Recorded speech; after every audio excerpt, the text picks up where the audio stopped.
Right with Wellington Town manager Danny Wakeling after a really gritty and gutsy 1-0 defeat against Chatham Town. Dan, your first emotion, is it you're disappointed we're not going into extra time, or you're disappointed that we never won the game in 90 minutes? First emotion, yeah, I'm with you on that. We should still be in hat. I know emotions can run high, and you can also waffle post-game if you come out and speak too quick, but our boys created enough opportunities this afternoon, worked hard enough as an away team to still be in the hat, and even their technical area said something similar. So the emotion is, my overriding emotion right now though, I'm going to go with something like proud of our players today, really, really proud. Are you disappointed we've not taken one of the several chances we had in the first and second half, Dan? Yeah, if there is one criticism, and this is where I can absolutely outdo myself in the interview here, is that we haven't actually hit the frame of the goal enough, haven't hit the keeper enough. They haven't either. I think Jack's had to make one save other than the goal that's gone in as well. Theirs is probably a very similar ratio, which sort of tells you there's a lot of football between the boxes. But I think we broke into the box facing up the keeper more often than they did to us. So, yeah, disappointed that we haven't capitalised on those openings. But still, overall, for a team that was put together in a car park, it's first day of pre-season, a lot of these boys have come out of Kent County League football and all sorts. Proud of them, really proud of them. Their goal, cross, goes over, bundled in or tapped home or whatever. But He took it well. After that moment, Dan, for the rest of the first half, me personally, I felt they wasted time. Is that a sign of respect? I guess so. Yeah. I mean, I guess. You know, I suppose we're like a surprise packager. So for them to naturally sort of get their goal and start, slowing the game down and stuff. There's nothing against the rules that you can't do that, but it does show that they wanted to grip on and hold on to what they had. And I think they could sense that we were a threatening outfit. We were a good side.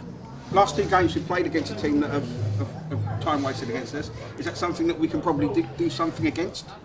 Yeah, score earlier, score more goals. Yeah, without a doubt. So it's the onus on us still to take care of business ourselves. You know, I'm not going to knock any of our lads for sort of not taking some chances recently. We were, until today, the highest scorers in this competition. So that's something to be proud of. Just the last couple of weeks we haven't quite hit the target as often as we would like, or worked the frame of the goal as often as we would like. So we can be in control of that by putting the ball in the back of the net.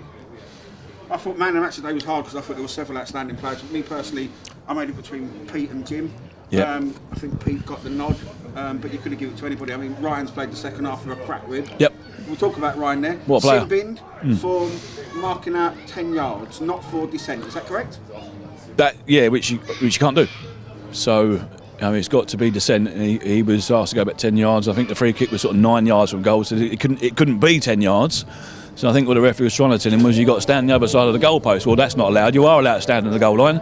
So you might have to go to his own handbook on that one for his rules. I just think perhaps down this end where there was a lot of the home supporters probably buckled under the pressure and sent our man marching. But it's not easy for a grown man to handle 300 people, I suppose, getting in your ear. But you are paid to make sure you don't do that. Slightly disappointed in the referee then?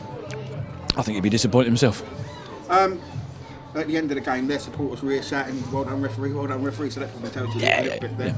But we did have chances. I thought Jesse was lively today. Jesse Brilliant had debut. a few chances.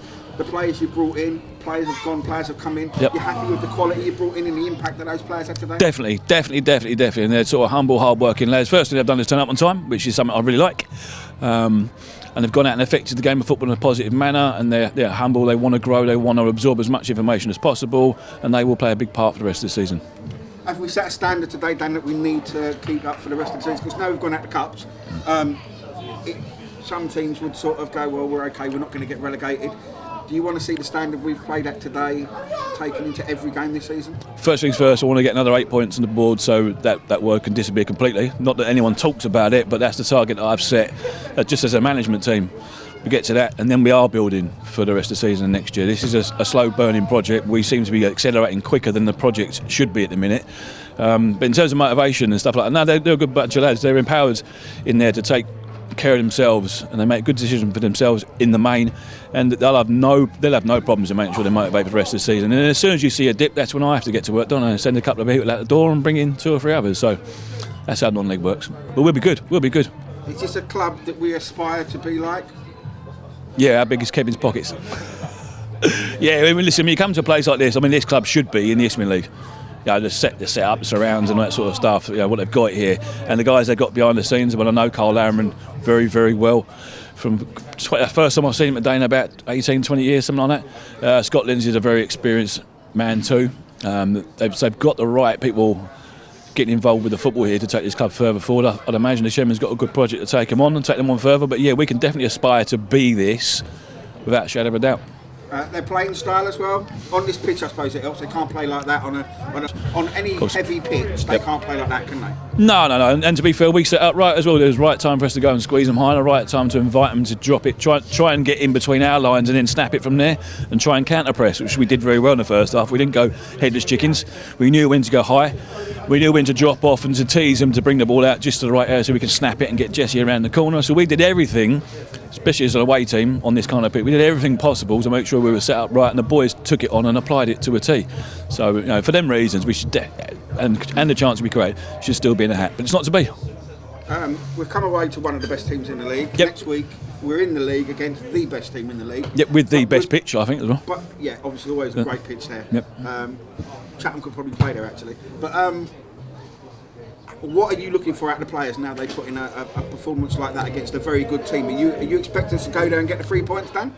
We have no fear of playing anybody.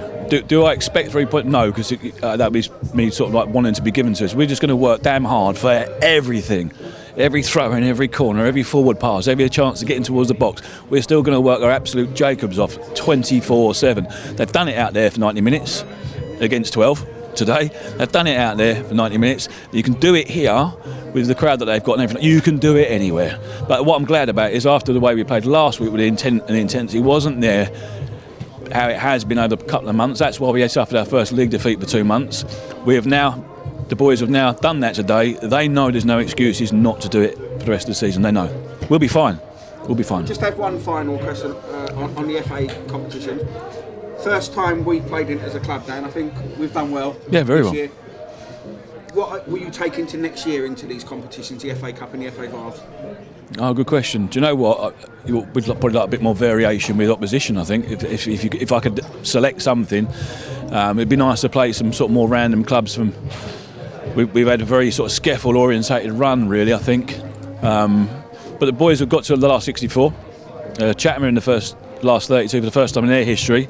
So there's no reason. Well, we've had a great run and we've played well in the competition, but we've left ourselves a nice little marker to go and beat for next year. Dan, we'll see you Saturday. Thanks for coming to talk to us, and well done in the FA Vase. I'm on the way to Chatham Town right now. See you, mate. See you there.